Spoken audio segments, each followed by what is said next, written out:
할렐루야, 오늘도 진리의 말씀과 그리스도의 사랑으로 충만해지시길 축복합니다. 로마서 13장 1절부터 7절까지의 본문으로 하나님의 말씀을 전하겠습니다. 1절, 2절만 읽겠습니다. 각 사람은 위에 있는 권세들에게 복종하라. 권세는 하나님으로부터 나지 않음이 없나니 모든 권세는 다 하나님께서 정하신 바라. 그러므로 권세를 거스르는 자는 하나님의 명을 거스름이니 거스르는 자들은 심판을 자취하리라. 아멘. 오늘 본문에 보면 모든 권세를 하나님께서 세워주셨다고 나옵니다. 모든 권세에 복종해야 한다는 내용입니다.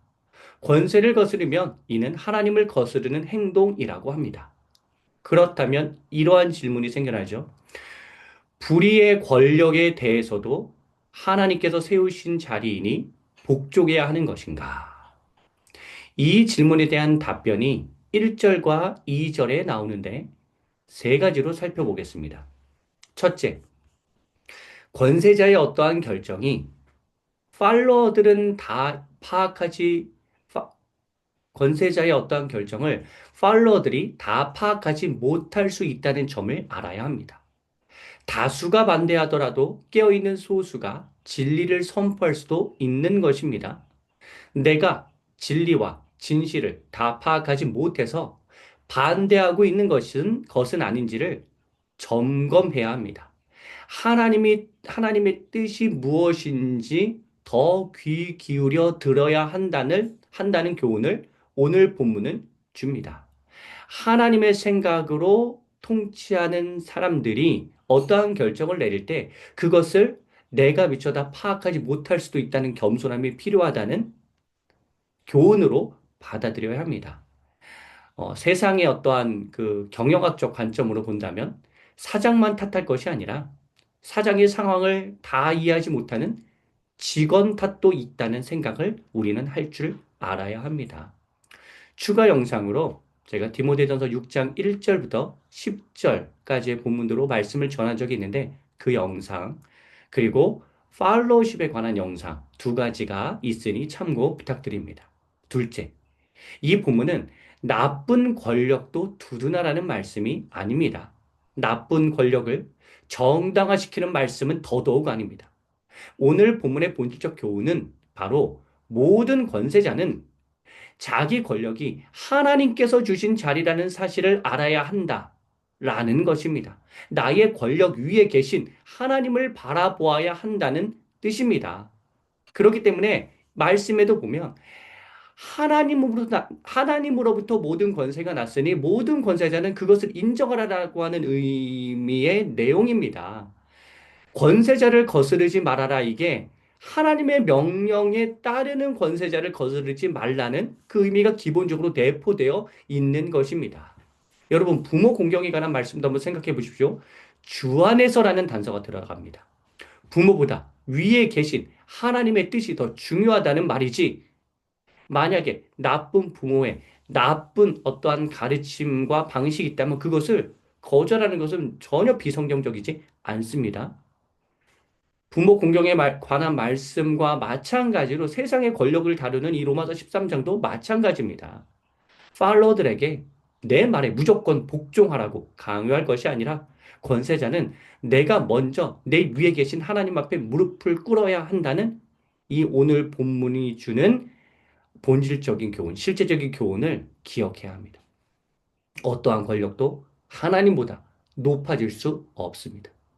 셋째, 왜 세상의 모든 권세가 하나님의 것이냐면, 비록 악한 권력자가 세상을 망쳐놓으려고 하더라도 그 위에 계신 하나님께서 주관하셔서 그 모든 만행이 장차 합력하여 선을 이루도록 그렇게 행하시기 때문입니다. 하나님은 선한 사람들을 선택하여서 악한 권력을 반드시 벌하시고 이 세상이 선한 방향으로 나아갈 수 있도록 점진적으로 변화시키시는 하나님이시기에 모든 권력, 모든 권세가 하나님 아래에 있다라고 하는 표현은 맞는 것입니다.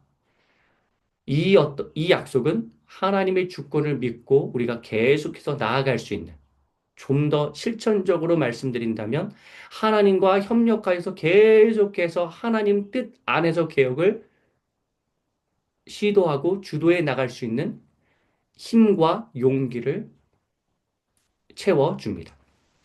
이처럼 1절과 2절을 통해서 얻을 수 있는 교훈은 세 가지입니다. 팔로워의 순종, 리더보다 높으신 하나님, 악한 리더의 잘못도 선하게 바꾸시는 하나님. 이 세 가지의 교훈에 관한 추가 설명이 3절부터 7절까지 나옵니다. 자, 팔로워의 순종에 관해서는 3절과 6절, 7절에 추가적으로 언급됩니다. 먼저 3절을 공동 번역으로 읽어드리겠습니다. 통치자들은 악을 행하는 자에게나 두려운 존재이지 선을 행하는 사람들에게는 두려울 것이 없습니다. 통치자를 두려워하지 않으려거든 선을 행하십시오. 그러면 그에게서 칭찬을 받을 것입니다. 여러분, 수사기관과 법률기관을 무서워하고 없애려고 하는 사람은 범죄자밖에 없습니다. 팔로워는 정당하고 합법적인 제도에 순응해야 합니다. 6절과 7절에는 세금 제도가 나옵니다. 합당한 세금이라면 내야 합니다. 나라에서 정한 세금을 내야죠. 절세는 괜찮지만 탈세는 문제입니다. 요즘 젊은이들은 어떠한 사람은 프리랜서로 전환해달라고 해서 자기 수입을 신고하지 않고 나라에서 경제적으로 부족한 사람으로 딱 이렇게 분류가 되어서 나라에서 주는 혜택은 혜택대로 다 받고 수입은 프리랜서로 다 소득을 취하고 그런 식으로 나쁘게 행동한다고 합니다. 여러분, 그러면 안 되죠. 그리고 나라는 제발 이러한 사람들 색출해서 지원금 주지 않도록 해야 합니다. 제대로 된 복지 제도를 마련해야 합니다. 나라가 하나님의 뜻대로 정상 운영되도록 힘써야 하는 것이 권력자들 아닙니까? 리더보다 높으신 하나님에 관해서는 이제 두 번째 주제 리더보다 높으신 하나님에 관해서는 4절 상반절에 나옵니다. 4절 상반절에 보면 통치자는 하나님의 일꾼이라고 그 표준 세번역에 보면 하나님의 일꾼, 공동 번역은 하나님의 심부름꾼, 개역 개정에는 하나님의 사역자라고 나오는데요. 이 하나님의 사람이라고 하나님의 일꾼이라고 분명하게 명시되어 있습니다. 그러니까 지금 이 말씀의 기본 전제는 모든 권세가 하나님께 받은 것이다. 이 말씀의 기본 전제는 하나님의 뜻에 따라서 기독교적 가치관에 따라서 통치하는 통치자 그것이 기본 전제입니다. 악인을 벌하고 선인을 보호하는 제도를 마련하는 이 공동체 구축이 바로 하나님의 뜻대로 행하는 통치자들의 모습입니다. 여기에서 한 가지 추가적으로 알아야 할 점은 기독교인이라고 해서 무조건 기독교적인 가치관에 따라서 통치하는 것도 아니고 비기독교인이라고 해서 무조건 비기독교적으로 통치하는 것도 아니라는 사실, 이 사실을 함께 알아야 합니다. 비기독교인이라도 기독교적인 가치관에 입각해서 통치하는 통치자가 있을 수 있습니다. 5절이 그러한 맥락이죠. 하나님이 무서워서 양심에 따라 판단하는 비기독교인이 있을 수 있다는 가능성이 5절 말씀 안에 내포되어 있습니다. 기독교인은 무조건 착하고 옳은 판단을 하며 비기독교인은 무조건 그렇지 않다라는 이분법을 우리는 정치 사회의 현장에서 세상에서 조심해야 하는데 이 관점으로 6절, 7절에 나온 세금 이슈를 설명한다면 여러분 모든 것이 하나님의 것이니 교회에만 헌금을 내야 하나요? 아니죠. 이 세상을 하나님께서 창조하셨고 이 세상을 살아가시는 하나님의 마음으로 이 세상을 바라보아야 하니 이 나라를 위해서 세금을 내는 것은 당연한 의무입니다.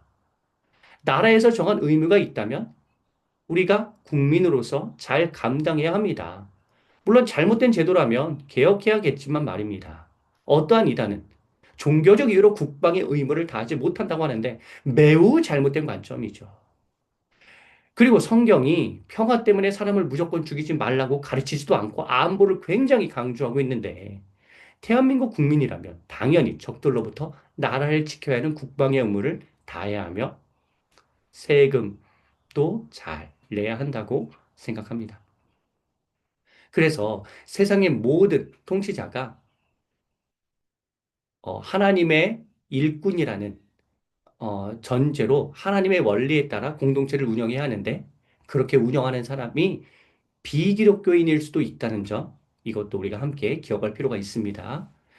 세 번째, 어, 악한 리더의 잘못도 선하게 바꾸시는 하나님에 관해서는 4절 하반절에서 하나님께서 악한 사람을 반드시 심판하신다라고 나옵니다.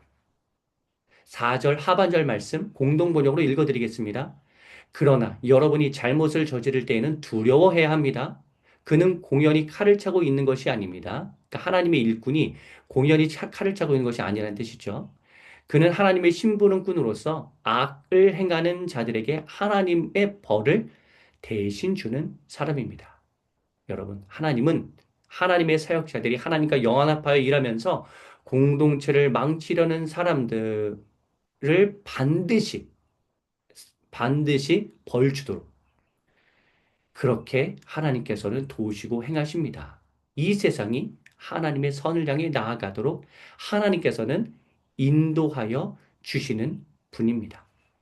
사랑하는 성도 여러분, 우리 모두 모든 권력 위에 하나님이 계신다는 사실을 기억하고 하나님의 뜻대로 가정, 교회, 국가 등 모든 공동체가 통치되도록 함께 개혁하고 노력하고 기도합시다.